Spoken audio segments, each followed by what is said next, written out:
Hello, back again to do another unboxing and review. Today we're going to be looking at a folding pocket knife from Gerber, namely their tactical line. This is the EVO.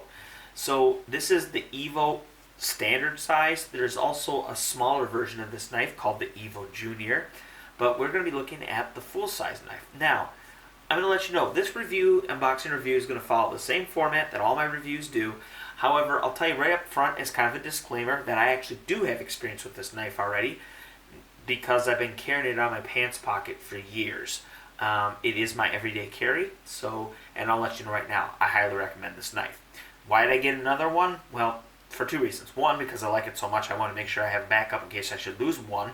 But also because this will allow me to kind of tie up the last two reviews I've done, which were both on knives, and in each one of those reviews I mentioned, I believe, this knife, the EVO.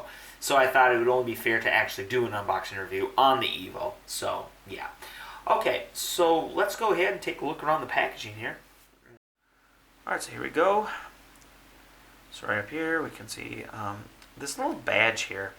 I'm not sure, correct me in the comments if I'm wrong, but I think they have like a little symbol for their different lines. So perhaps the badge is supposed to be the one for tactical, and then maybe there's one for camping or something, I'm not sure. But anyways, that would be my guess on that. Moving on, there we have the knife.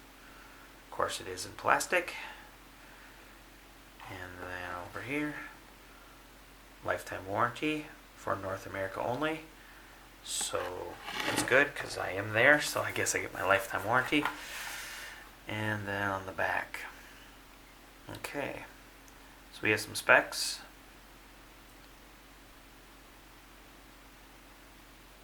Okay. Then over here we have this cool diagram pointing out highlights.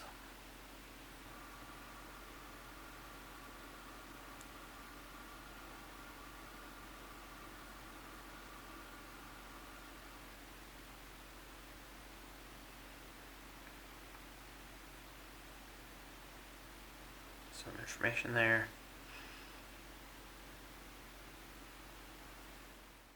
Alright, so overall impressions of the packaging, I like it. I like it a lot. So let's get into it. So first of all, we have item on card set up underneath a plastic blister. Now this, you might say, why this as opposed to a box? Well, this is definitely better retail presence because, again, it's meant to be hung on a hanger and the item is there. Easy to see. You get to see the whole deal. Boxes, yeah, they're maybe a little better for storage purposes, like even after you open up the item, but they do not have the presence that something like this does. So, that being said, we have a good choice of colors. There's this black, which if you noticed earlier is actually not just black, but it's kind of like a camo pattern.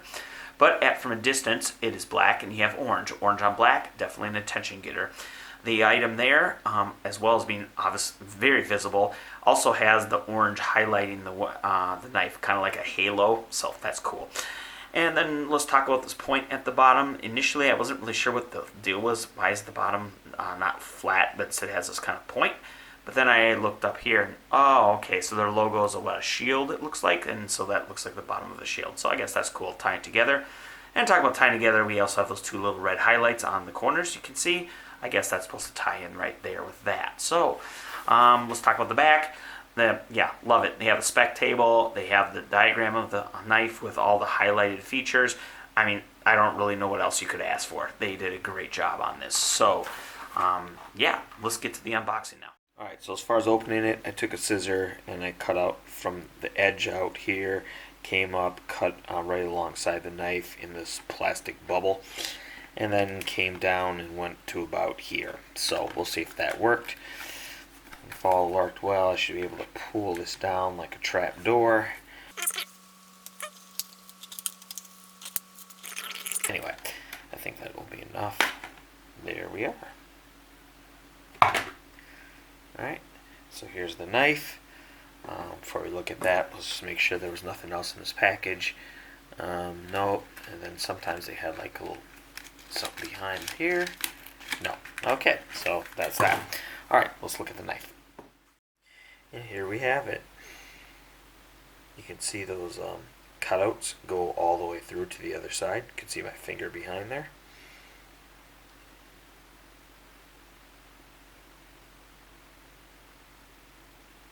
flipper bars right down here. Of course, when I close the blade, it'll fully extend out.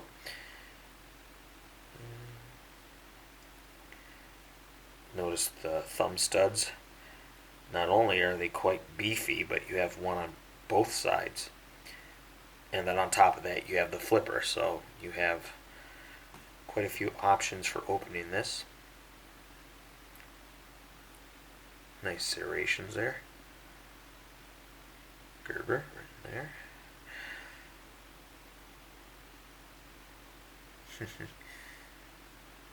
Yes, we have the protector on the point of the bullet. So,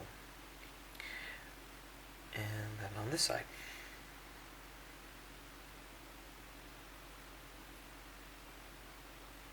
The pocket clip has what looks to be 2 screws holding it on. Yeah, I can see 2. Yep.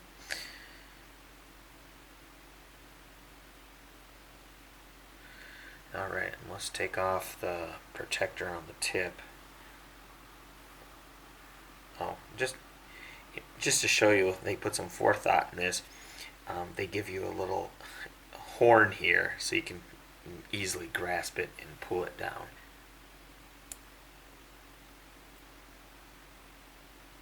Ta-da!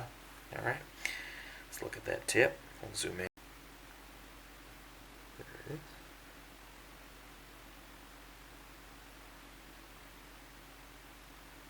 Okay, here's the profile when it's closed.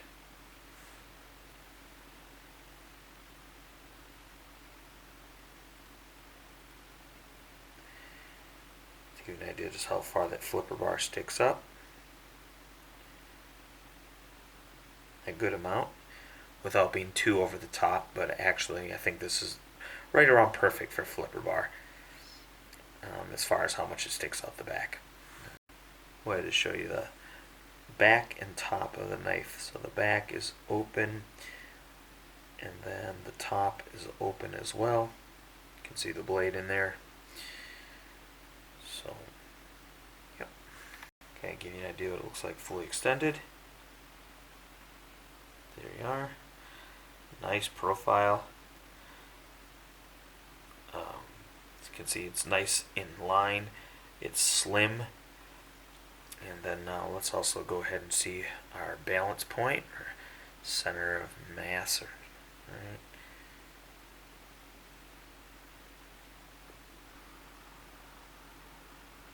Almost got it. There we are.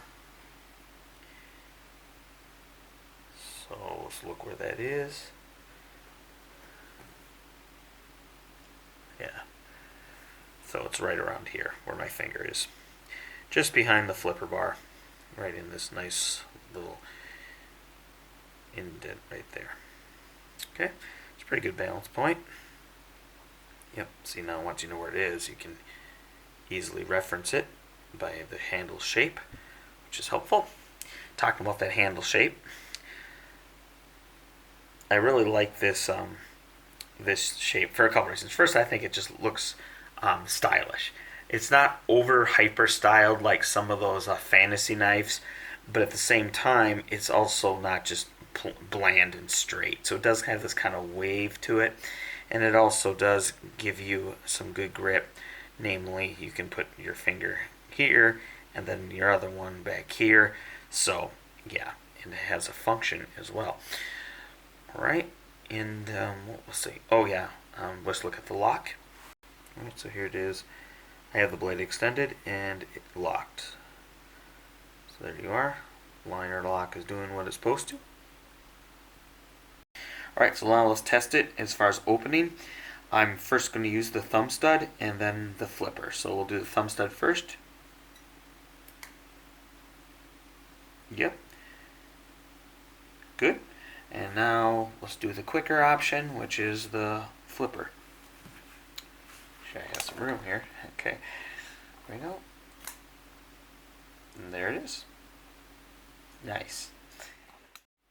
Alright, so I wanted to go over one feature of this knife that I found to be very helpful. It isn't really like advertised like on the package or maybe even in the literature, but it's something after carrying this knife I can really speak to how much of a plus it is. Okay, so it's kind of simple and you wouldn't really think about it, but it's how this pocket clip, and actually more importantly where this pocket clip mounts to the knife. So if we look here, I got the camera to finally focus in on this, so it's coming up better. And you can see here, when I turn the knife towards you, the pocket clip comes right up almost perfectly flush to the top of the blade. And why this is important is if you carry this knife like I do in one of your front main pockets, like say on your jeans or whatnot, you're going to put this over the lip of your pocket and it's going to sink down to this point where, of course, there is the top of the clip, and that's where the pants are going to stop it from falling any further. But at this point, the knife is almost entirely in your pocket, except maybe that little bit of black on the top. So now, why is this important? Well, if you're going to keep other things in that same pocket, you can slip your hand into the pocket still without having a lot of this knife getting in your way. And to illustrate that, I have some other knives here. This is the True Blade from True Utility. And you can see if we do the same thing and put the pocket as it would go in here, lip of the pocket coming up, it would stop right here. So you would have this much above my thumb, that much sticking in the way of putting your hand in the pocket. And I also have another knife just to kind of further drive this home. This point, you can see here with this knife, if I put the pants would stop here, and you would have this massive chunk of knife sticking up out of your pocket. So yes, I don't know if this was intentional, but either way, I'm finding it very helpful, so I'm liking that. Alright, so now it's time to start examining just how sharp this knife is out of the box, okay? So I'm going to be doing a couple tests. The second test we'll be doing is going to be an actual me cutting paper, but for this first test, I'm just going to do, I guess, the field test and see how sharp it is. Now, I will be using my pinky finger to lightly graze over the blade and see, well, again, just how sharp it is. Now, just to make sure YouTube understands as far as like a safety, so this is like my safety disclaimer. I've done this numerous times, so I know how much pressure to put and how much pressure not to put in order to not get hurt. However, this is still putting a finger on a knife blade edge, so there is a little element of risk to it. But using my know-how, I think I can safely navigate through this test without injuring myself. Okay, there we go. So, all right, now that we're all good and know how to be safe, let's go ahead and try this. Okay, so I'm going to start with the serrations here. Yeah, okay, those are good. So, I don't know if you're familiar, but with knives such as this, with the serrations, you kind of have two portions. You have the spiky part, which is, well, as you can see, the part that kind of juts out like a spike. And then you also have, like where I'm pointing with my fingernail, the area in between the little spikes. And that also can be sharp. So there's that little, you see it there, it looks like a kind of like a crescent moon shape. So in this case, both of them are sharp. The points are usually easier to be sharp because they're just a point, but the area in between, if that's also sharp, then you know they did a good job. So far, so good. All right, now moving on to this non-serrated portion.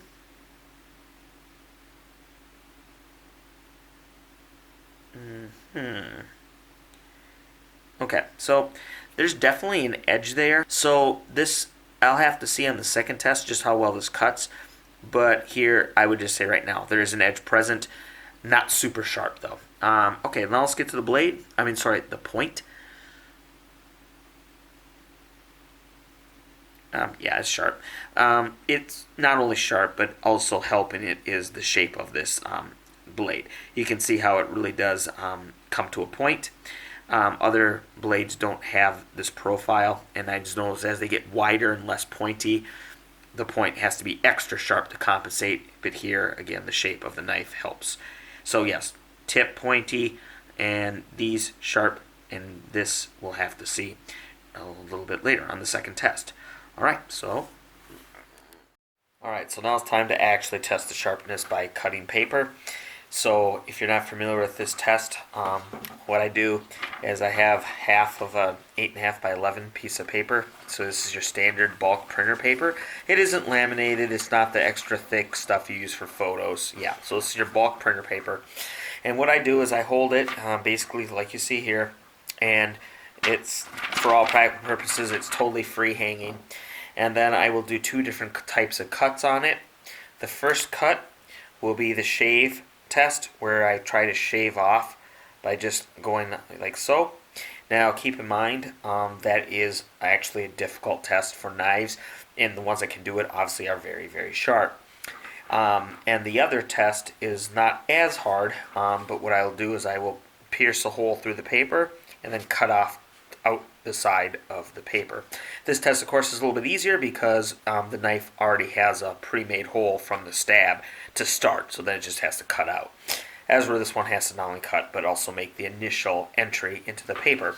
And all these tests are made more difficult by the fact that, again, the paper is allowed to move. So, and as you can imagine, if you were to hold it taut, it would be a lot easier to cut. Okay, so with all that being said, let's go ahead and start here. Alright, got the knife locked out. Okay, and now we will do the shave test, or try to. So I'll try to get so the camera can see it too. Alright, here we go. Okay, I'll flip around and try again. And yes, I'm making sure to get the non-serrated part. Okay, so I'm not cheating. Let's see here. And